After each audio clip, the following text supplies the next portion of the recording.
नमस्कार, संपादकीय news channel में आपका स्वागत है और मैं हूं डॉक्टर हरीश चंद्र लखेड़ा। 2 अक्टूबर बीत गया। मुजफ्फरनगर कांड, उत्तराखंड राज्य आंदोलन के दौरान जो कांड हुआ था, उसी कड़ी में एक वीडियो आपके पास भी। उत्तर प्रदेश के तत्कालीन उत्तर प्रदेश के, चाहे समाजवादी पार्टी के मुलायम सिंह हो, बीएसपी की मायावती, इनका रोल तो बहुत ही नकारात्मक था। लेकिन जो पार्टी भारतीय जनता पार्टी उत्तराखंडियों की बड़ी हितैषी बनती रही है और दावा भी करती है, उसकी हकीकत भी बता लेते हैं उसके नेताओं की। यह सत्य है कि उत्तराखंड राज्य इसलिए भी बन पाया या उनका एक रोल रहा जिनका वे थे अटल बिहारी वाजपेयी। वे तब प्रधानमंत्री थे और यदि अटल जी न होते तो संभवतः उत्तराखंड राज्य का बिल पार्लियामेंट में रहता और न बन पाता। अटल जी को इसका श्रेय जाना चाहिए। और इसके साथ ही मुरली मनोहर जोशी वे नेता थे, जब वो भारतीय जनता पार्टी के अध्यक्ष बने तो भारतीय जनता पार्टी ने पहली बार इस विधेयक को उत्तराखंड राज्य बनाने का जो प्रस्ताव था उसको अपने वहाँ पे पारित किया था, अपने जो अधिवेशन हुआ था पार्टी का। और जब एक बहुत बड़ी पार्टी इसके समर्थन में कूद पड़ी तो देश में दूसरा ही माहौल बन पड़ा था। परंतु भारतीय जनता पार्टी के ही कुछ नेता ऐसे थे उत्तर प्रदेश से जुड़े, जिन्होंने हमेशा ही उत्तराखंड है उसके लिए वे ईमानदार नहीं थे। पहला नाम लेते हैं कल्याण सिंह का। इस पे वैसे एक वीडियो में संपादकीय न्यूज़ में और पहले से है, लेकिन कल्याण सिंह वे थे जब संसद ने जो बिल पारित किया था और उत्तर प्रदेश सरकार को भेजा। कल्याण सिंह तब मुख्यमंत्री थे, तो कल्याण सिंह ने उस जो विधेयक में था उसमें इतने संशोधन कर दिए कि उत्तराखंड के जो राज्य प्रस्तावित था उन दिनों, उसके तमाम संसाधनों पर उत्तराखंड के जो थे उन पर उत्तर प्रदेश का राज हो जाता। और कई विद्युत परियोजनाएं उन्होंने हड़प ली, जिसमें टिहरी बांध सबसे बड़ा है। टिहरी बांध पर उत्तराखंड का कोई अधिकार नहीं है। इसमें जो भागीदार हैं वो केंद्र सरकार और उत्तर प्रदेश है। उत्तराखंड का उसमें कोई हिस्सेदारी है। सिर्फ जो 20% उनको बिजली मिलती है वो भी सभी जगह का है कि जिस भी राज्य में कोई प्रोजेक्ट, ये जल विद्युत परियोजना हाइड्रो जो प्रोजेक्ट बनते हैं उसका तो मिलता है, तो वो तो मिलेगा ही। वो चाहे हिमाचल में बनता तो वो हिमाचल को मिलेगा, इस तरीके से। तो ये है। और भी कई कारण थे। हालांकि अटल जी ने कल्याण सिंह की इन सब चीज़ों को ध्वस्त कर दिया था जो उनकी ये बुरी मंशा थी। लेकिन एक और नेता है, उनका नाम है राजनाथ सिंह। बहुत मीठे राजनाथ सिंह, और उत्तराखंड में उनके चेहरों की भरमार बहुत है। अब इनका भी सुन लीजिए। जब उत्तराखंड राज्य नवंबर 2000 में बना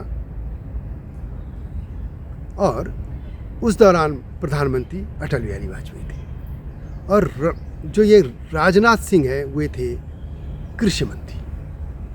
और राजनाथ सिंह के स्टाफ में शायद उनके मुख्य जो निजी सचिव होते हैं या प्रधान सचिव, कुछ ऐसे उनके डिपार्टमेंट थे, वो थे, एक थे उनका नाम था अनंत कुमार सिंह। ये अनंत कुमार सिंह IAS अफसर थे और जिनके बारे में ये कहा गया था कि मुजफ्फरनगर कांड के दौरान वही DM थे मुजफ्फरनगर के, और उन्होंने एक अजीब सा वक्तव्य दिया था, अखबारों में छपा था। अखबारों में जो छपा मैं उसकी बात कर रहा हूँ। अखबारों में छपा था कि उनका एक बयान आया था जिसमें उन्होंने कहा था कि रात में कोई महिला अकेली निकलेगी तो उसके साथ दुष्कर्मी होगा। हालांकि बाद में वे कोर्ट गए और वे कोर्ट में हालांकि जीत गए। लेकिन आप जानते हैं कि कोर्ट में सिर्फ इसलिए नहीं जीतता आदमी कि वो सही है, कई बार सबूत नहीं मिलते हैं या सब गवाह जो है मुकर जाते हैं। इस तरह की कई बातें होती हैं जिसमें जो आरोपी पक्ष है वो छूट जाता है। तो अनंत कुमार सिंह के बारे में जो भी हुआ हो, भले वो कोर्ट से जीत गए, लेकिन उनके बारे में उत्तराखंड के लोगों के में आज भी ये अवधारणा है कि इन्होंने ये बात कही थी। और इसमें क्या था कि जब राज्य बना तो उसके बाद उसी दौरान CBI ने इनके खिलाफ जांच करने का फैसला किया। और जब कोई IAS अफसर होता है और उसके खिलाफ इस तरह की इंक्वायरी बैठती है तो संबंधित मंत्रालय को फाइल भेजी जाती है और मंत्री उसमें या मंत्रालय उस पर अनुमति देता है कि इन पर यह मुकदमा चलाया जाए कि नहीं। तो राजनाथ सिंह ने, जो कृषि मंत्री थे, उन्होंने अपने जो अधिकारी थे अनंत कुमार सिंह, उनके खिलाफ सीबीआई की जांच करने की अनुमति नहीं दी। अब सवाल यह है कि यदि अनंत कुमार सही थे तो जांच हो जानी चाहिए थी, दूध का दूध पानी हो जाता, लेकिन राजनाथ सिंह ने ये नहीं किया। और राजनाथ सिंह का देखिए कि हमेशा ही उनका एक पांव उत्तराखंड में रहता है।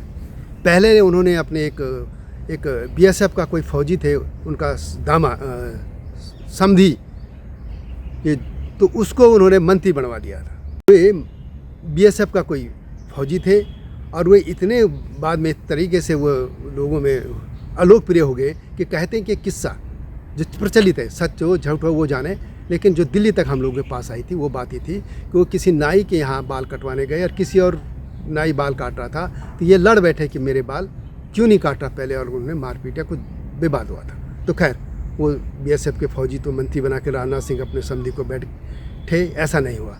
उनके चेलों की एक लंबी जमात रही और वो आज भी राज कर रहे हैं। भगत सिंह कोश्यारी जो अब राज्यपाल हैं, मुख्यमंत्री, ये भी उन्हीं के शिष्य माने जाते हैं। त्रिवेंद्र सिंह रावत ये भी उनके शिष्य माने जाते हैं। और अब जो ये भगत सिंह कोश्यारी के शिष्य हैं मुख्यमंत्री धामी, ये भी इनडायरेक्टली और डायरेक्टली हम कह सकते हैं कि राजनाथ सिंह का ही चेले हैं। तो राजनाथ सिंह की पांव एक उत्तराखंड में जमा रहता है, लेकिन जब उत्तराखंड के जो मुजफ्फरनगर कांड में जो आंदोलनकारियों पर जो सज़ा या जो अत्याचार करने वाले थे और जिनको सज़ा देने की बात हुई या मामला बढ़ा, तो राजनाथ सिंह ने वहाँ पे टांग अड़ा ली थी और अनंत कुमार सिंह को उन्होंने सीबीआई को अनुमति नहीं दी कि इनके खिलाफ मुकदमा चला जाए। तो एक मुलायम सिंह तो क्रूर थे, मायावती क्रूरता में थी, लेकिन एक ऐसे भी सज्जन थे जो मीठापन से ये काम करते रहे।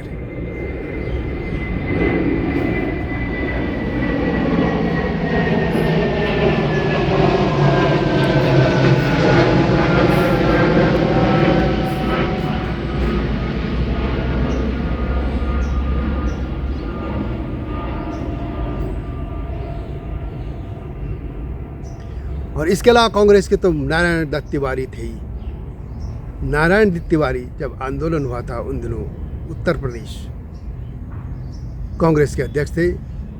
आंदोलन के दौरान तब पीवी नरसिम्हा राव प्रधानमंत्री थे और ये वही तिवारी हैं जब मुजफ्फरनगर कांड के बाद कहते हैं कि तिवारी को भी उस एक मीटिंग हुई थी, उसमें नरसिम्हा राव पीएम जो थे उन्हें पीएमओ में एक मीटिंग बुलाई थी अपने आवास पे, और वहाँ पे उत्तराखंड के जो कांग्रेस से जुड़े या दूसरे आंदोलनकारी इन सबको बुलाने की बात हुई थी।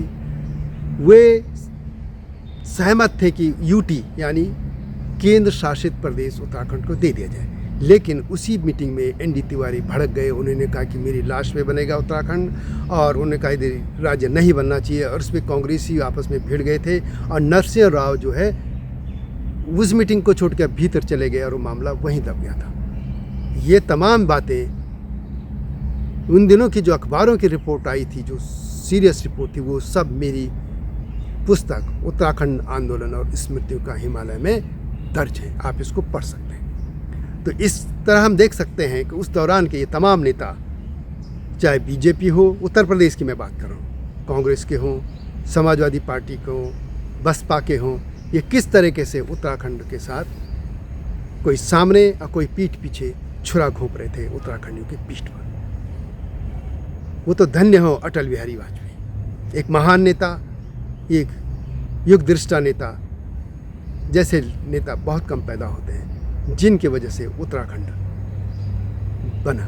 हालांकि हम इसमें और लोगों को भी हम इसमें क्रेडिट दे सकते हैं। उनसे पहले जब प्रधानमंत्री एचडी देवगौड़ा थे, तो देवगौड़ा जो थर्ड फ्रंट की गवर्नमेंट आई थी, उसमें उन्होंने लाल किले से पहली बार देवगौड़ा ने कहा था कि हम उत्तराखंड राज्य बनाएंगे। इससे जो लोग दुखी थे, निराश थे उत्तराखंड के, उनमें एक हौसला बढ़ा था, वो आशा की किरण जागी थी, एक सपना फिर बुनने लगे थे जो ध्वस्त मुलायम सिंह की हरकतों ने कर रखा था, लेकिन अटल जी ने उसको पूरा किया। तो जो सत्य है, मैंने दोनों बातें रख दी।